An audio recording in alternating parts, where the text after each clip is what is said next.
헤레스불에 이르니라. 아멘. 다윗은 사울을 피해서 블레셋으로 도망을 하였다가 가드왕 아기스 앞에서 미친 채 하면서 간신히 목숨을 부지할 수가 있었습니다.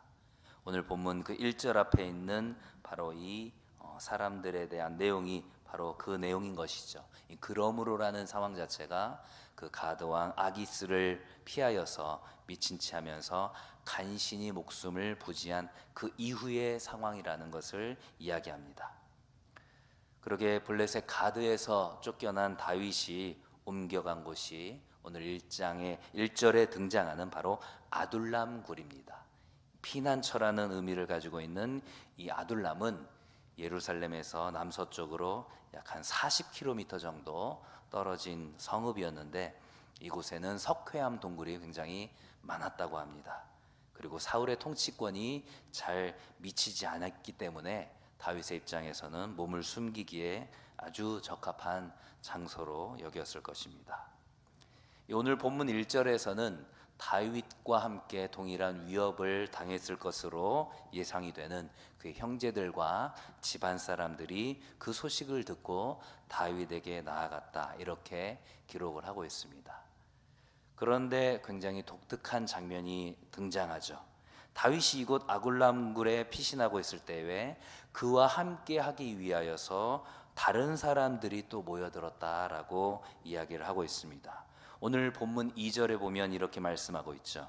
환난당한 모든 자와 빚진 모든 자와 마음이 원통한 자가 다 그에게로 모였고 그는 그들의 우두머리가 되었는데 그와 함께한 자가 400명 가량이었더라. 이 사울 왕의 통치하에서 너무나도 고통스러운 삶을 살았던 자들이 새로운 희망을 찾아서, 그리고 하나님의 인도하심을 기대하면서 지금 다윗에게 찾아왔습니다. 성경은 다윗을 찾아온 이 세 부류를 어떻게 이야기하고 있습니까? 첫 번째로는 환난당한 모든 자. 이 환난이라는 것은 엄청난 외적인 압박을 당한 그런 고통을 의미하는데, 이 사울의 이런 압제하에서 그리고 기타 여러 가지 상황 때문에 어려움에 빠진, 환난에 빠진 사람들이 다윗을 찾아왔다, 이렇게 말합니다. 두 번째 부류는 누구라고 말하고 있습니까? 빚진 모든 자라고 이야기하고 있죠. 채권자들에게 이자를 내지 못해서 집이라든가 포도원이라든가 그들의 소유를 빼앗기게 된 그런 사람들, 최악의 상황에서는 그 이자를 갚지 못해서 자녀들을 노예로 팔리게 되는 그러한 사람들이 다윗에게 또한 찾아왔습니다. 세 번째 부류는 또 누구입니까? 마음이 원통한 자, 이렇게 되어 있죠. 이 원어적으로는 직역을 하면 영혼이 쓰라린 사람들이다, 이렇게 표현을 하고 있습니다. 영혼이 쓰라릴 만큼 마음이 원통한 자들, 이러한 자들이 모두 다윗에게로 몰려왔다라는 것이죠. 이들은 다윗을 통해서 하나님의 그 역사하시는 모습을 보았고 또 많은 위로를 받았습니다. 또 훗날 다윗이 이스라엘을 하나님의 나라로 통치하는 데 있어서 많은 기여를 하게 됩니다.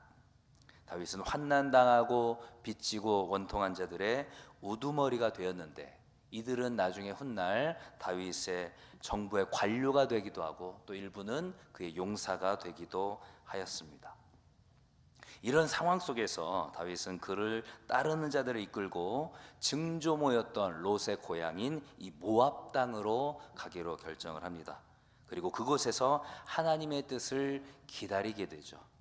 그런데 하나님께서는 선지자 갓을 통하여서 다윗에게 이렇게 말씀하십니다. 너는 이 요새, 이 모압 땅 요새 잊지 말고 다시 유다 땅으로 들어가라, 이렇게 말씀하고 계십니다. 하나님께서는 훗날 이스라엘의 왕이 될 다윗이 이방 땅인 그 모압에 계속 머무르는 것을 원치 않으셨던 것입니다. 그렇기 때문에 다윗은 비록 뻔히 예상이 되는 그 위험한 상황 가운데서 위험이 도사리고 있지만 하나님의 인도하심을 신뢰하면서 다시금 유다 땅으로 돌아가기로 결정을 합니다. 다윗 일행은 아둘람 굴에서 약 5km 정도 떨어진 헤브론 산맥의 산등성에 있는 헬의 숲으로 나아가게 됩니다. 오늘 본문을 통해서 두 가지의 내용을 생각해 보기를 소망합니다. 첫 번째로는 하나님께서 허락하신 만남을 소중히 여기라는 것입니다. 이 다윗의 입장에서 보면 아굴람굴에 모인 이 사람들이 현실적으로는 다윗에게 전혀 도움이 되지 않는 사람들이라는 것을 생각할 수 있습니다.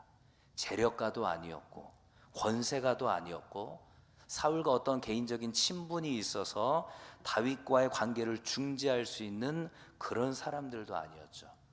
어쩌면 다윗은 자신 한 사람도 돌보기 힘든 그 상황 속에서 하나님은 나만큼 힘든 사람, 아니 나보다 더 억울하고 원통한 사람이 있구나, 그들을 또한 만나게 하셨다라는 거죠. 다윗은 그들과의 만남을 통해서 그들과 함께하면서 그러한 갈등 상황을 어떻게 중재하는지, 함께 의견을 존중하고 또 하나님의 인도하심 속에서 승리를 경험하게 해주셨습니다. 다윗은 하나님께서 허락하신 이 만남을 아주 소중하게 여겼다라는 거죠. 그리고 이들과 함께 훗날 이스라엘을 하나님의 나라로 만들어가는 그러한 일들을 기쁘게 감당하게 되었다라는 것입니다. 바라기는 나에게 허락하신 내 주위의 이 사람들, 나의 남편과 아내와 자녀와 이웃과 직장 동료들, 그리고 우리가 교회 공동체에서 만나게 되는 우리의 구역원들, 이 모든 만남들이 결코 우연이 아니다라는 것들을 깨닫고 하나님을 대한다는 마음으로 죽게 하듯이 그렇게 상대방을 소중히 여길 수 있게 되기를 소망합니다. 두 번째로는 어려움이 예상되어도 순종하라는 것입니다. 야둘람굴에 있었던 다윗이 그의 가족들과의 일행들을 모압으로 같이 가기로 한 것은 세상적으로는 아주 현명한 판단이었다고 볼 수 있죠. 특히 모압의 요새는 이 사울의 추격을 피할 수 있는 아주 좋은 곳이었습니다. 그런 상황 속에서 하나님께서는 선지자 갓을 통하여서 다윗이 다시 유다 땅으로 돌아오라고 명령을 하십니다. 왜 그랬을까요? 아까 말씀드렸던 것처럼 장차 이스라엘을 통치하게 될 다윗이 그런 순간의 위험을 모면하기 위해서 이방 땅으로, 지금으로 말하면 망명하는 것과 같은 그러한 모습은 훗날 그에게 치명적인 결함이 될 수 있다라는 것들을 하나님께서 깨닫게 해주신 것이죠.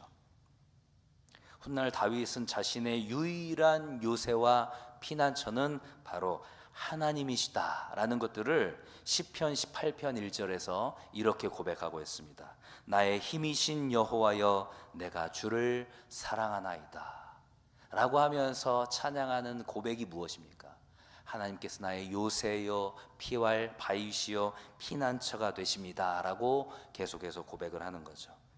이 시편 18편 1절의 부제가 여호와께서 다윗을 그 모든 원수들의 손에서와 사울의 손에서 건져주신 날에 라고 이렇게 고백하고 있습니다.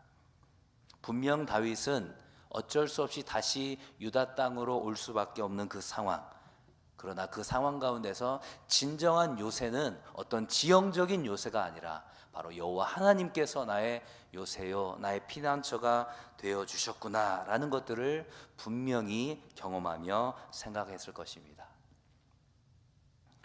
선지자 갓을 통해서 다시 유다 땅으로 돌아가라는 그 명령에 순종했던 그 다윗의 모습은 오늘을 살아가는 우리에게도 동일하게 필요한 태도일 것입니다. 그것은 십자가의 고통을 뻔히 알고 있으면서도 기꺼이 순종하신 그 예수님의 모습이기도 한 것입니다. 하나님께서 말씀과 기도 그리고 여러 상황과 교회 공동체를 통하여서 성령 하나님의 인도하심을 통하여서 나에게 말씀하실 때 때로는 그것이 뻔히 어려움이 예상되는 상황 가운데서도 나의 요새이시며 나의 피난처 되시는 그 하나님께서 나를 지키시고 인도하시기에 어려움이 예상되어도 내가 순종하며 나아가겠다, 그렇게 결단하며 나아갈 수 있는 우리 모든 성도들이 될 수 있기를 간절히 소망합니다. 이 시간 선포된 말씀을